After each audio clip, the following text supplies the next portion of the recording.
Has this ever happened to you? The little tab that's on the zipper on your coat or anything else happens to break off and you all of a sudden have nothing to pull on to open and close your zipper? Well, I've got a quick fix for that. And sometimes it's held up really well, depends how well you do it, and that's I take a paper clip and I slip it through the opening for the pull tab on the jacket.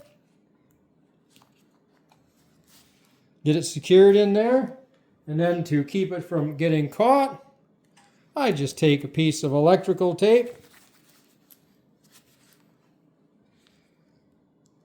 and I wrap it around a couple of times, good and snug.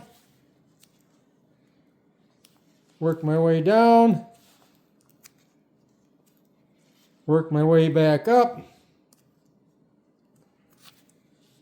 Make sure it's good and flat and tight. And I have a tab back on my zipper.